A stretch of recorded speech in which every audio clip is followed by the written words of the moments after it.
como un Freud como muy nichano en este sentido. Bueno, entonces, esas son como los tres pasajes, ¿no?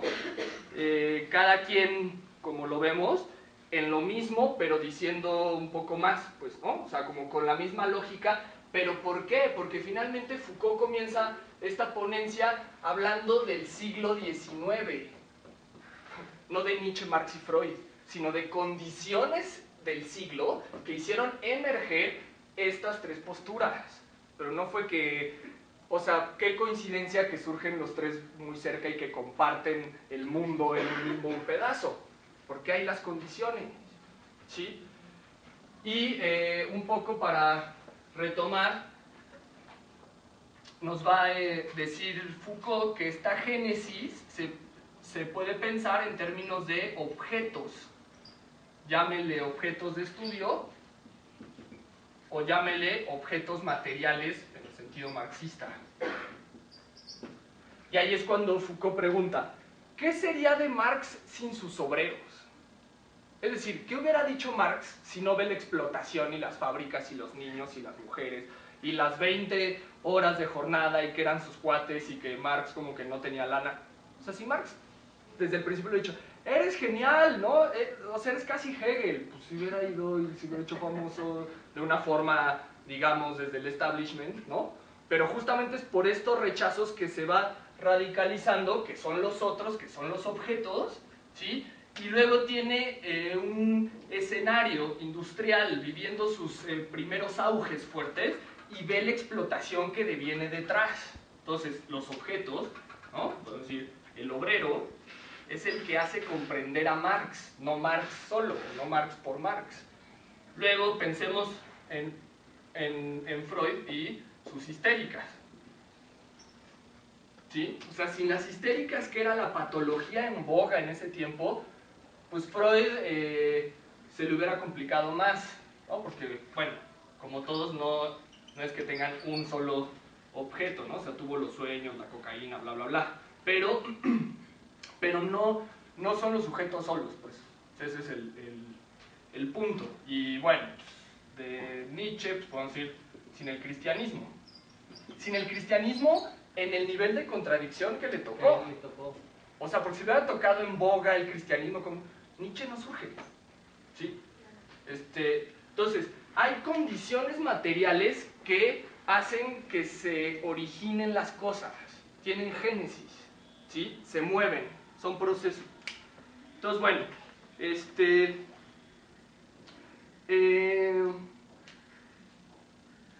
entonces, en este sentido, nos va a decir Foucault que lo que nos queda, lo que nos toca, es entender que no tenemos más que la interpretación.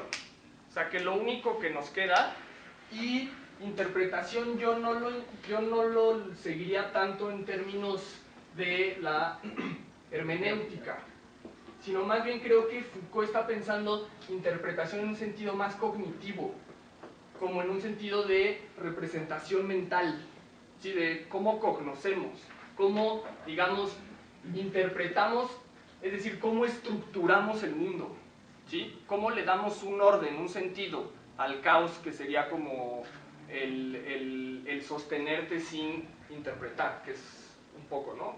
Y un poco Foucault dice, pues por más que le hagas, interpretas algo, pues, o sea, no puedes huir, ¿no? O no puedes hacerte neutral, pues, ¿sí? Siempre estás como modificándolo un tanto, o todo, pues.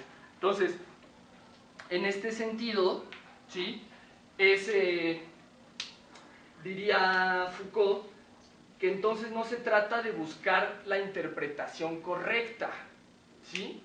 Sino cómo están interpretando el mundo los humanos, pues, ¿sí? O sea, ya no es la pregunta de si estoy interpretándolo bien, sino cómo interpretan, ¿sí? Los que están como en mi tiempo, pues, ¿sí? Porque ¿De qué condiciones, digamos, claro, están generando determinados discursos, determinado tipo de interpretaciones?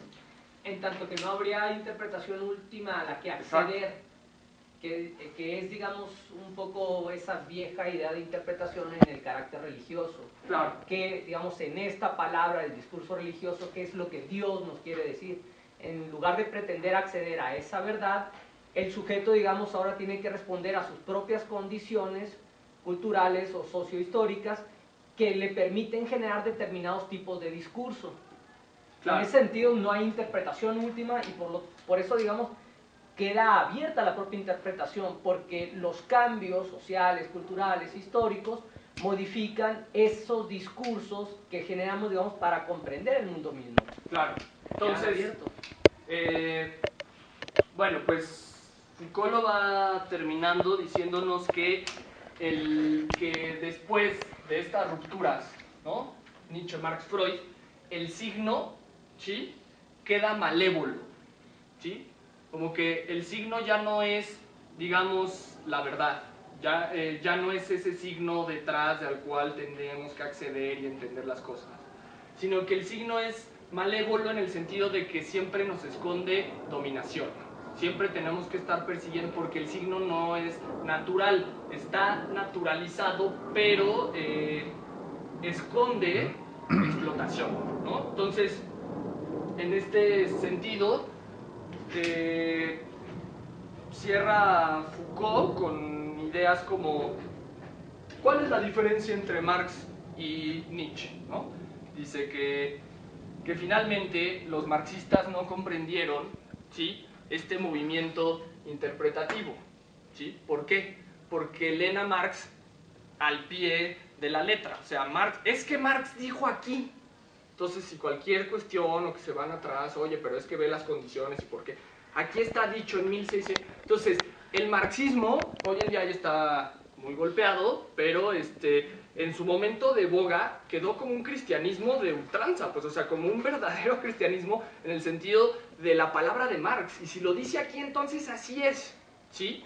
Y por otro lado, nos va a decir Foucault que, bueno, que la ventaja de Nietzsche fue que comprendió que no hay una palabra fija o que no esté este significado verdadero, último de las cosas, ¿no? Entonces, mientras los marxistas se fueron en banda con la idea de así lo dijo Marx, así es, ¿sí?, Nietzsche no permitió que su palabra fuera leída de esa forma. O sea, el poder nietzscheano es que creó él mismo las condiciones para que no se le lea en un sentido marxiano o con pretensiones como de verdad, como si pareciera que la propia lectura de Nietzsche te va llevando a comprender que eso está movible, que eso está todo el tiempo en contraste, ¿sí? Y Marx, mesiánicamente, ¿no?, cae en esta idea de que trae la palabra final, o sea, pues ese es uno de sus defectos, pero bueno, pues es Y de sus lectores, pues. Claro, claro, La pero lectura siendo Foucaultianos es porque Marx creó las condiciones para que cuando lo leas quedes alienado, enajenado y como las cosas que él mismo por lo mismo estaba planteando. Entonces, finalmente pareciera que Nietzsche nos sirve como una pala o como una llave para quitar estos candados o para quitar como que estas lecturas dogmáticas, verdaderas, únicas, ¿no?, últimas. Entonces, bueno, pues yo lo dejaría acá, lo de Foucault. Rápido les cuento lo que quisiera hacer con Marx en estas sesiones, ¿no?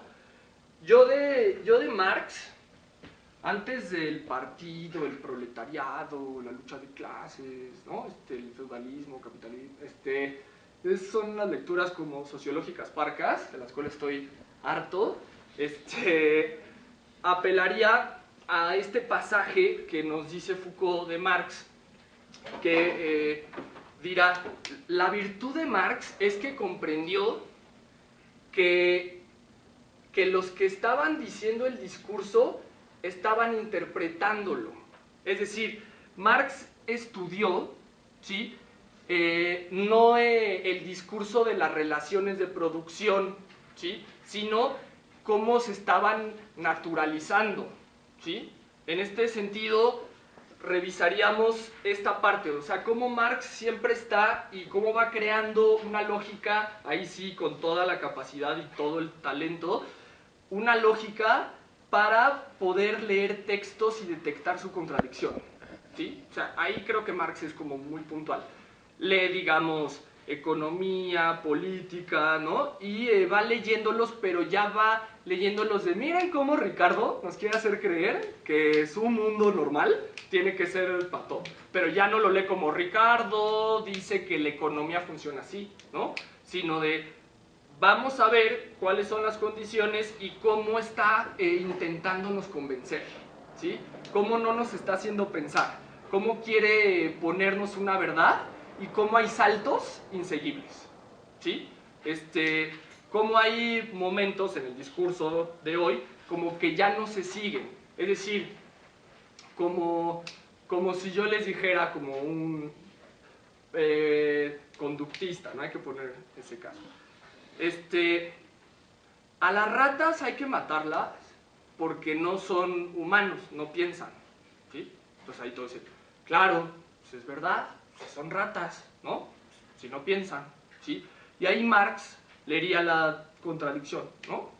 Oye, pero ¿no acabas de decir que son 98% iguales a nosotros genéticamente? Y es como, bueno, tú punto menos, ¿no?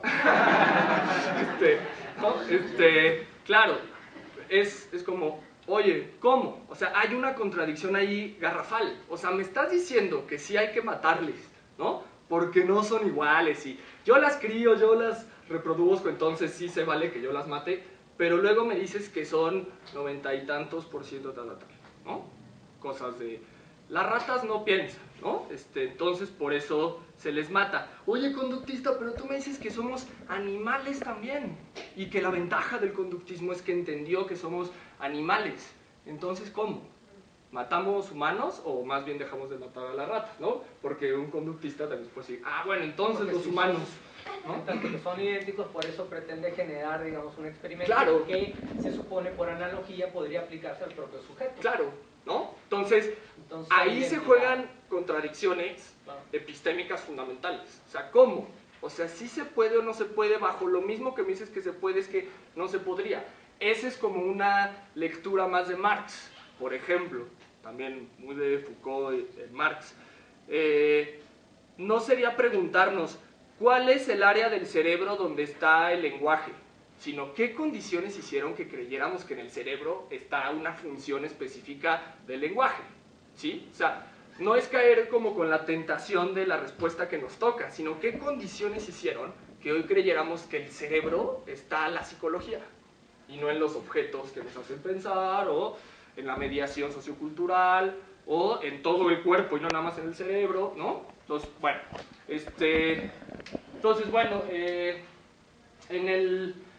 en el Facebook, si nos tienen, si no nos tienen, agréguenos porfa, y vamos a ir subiendo los textos que checaríamos, si los quieren comprar o así, pues adelante, claro, ¿no? Yo comenzaría la siguiente clase con las tesis sobre Feuerbach. Son 11 tesis, como muy cortitas, ¿no? Pero, bueno, va a ver todo el poder de Marx. Tesis sobre Feuerbach.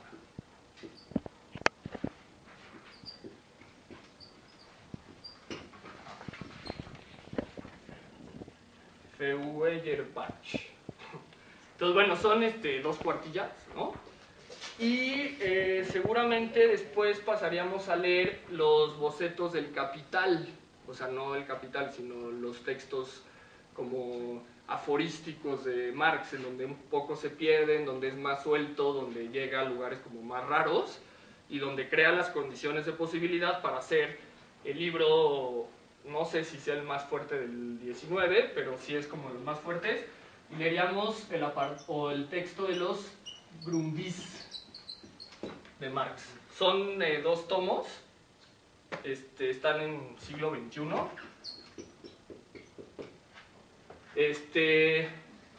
Leeríamos pues el tomo 1, ¿no? O sea, no creo que nos dé para más, porque sí lo vamos a ir como llevando muy puntual, ¿no? Pero bueno, pues, si quieren tenerlo todo, pues Adelante. Bueno, pues yo llegaría hasta acá. No sé si tengan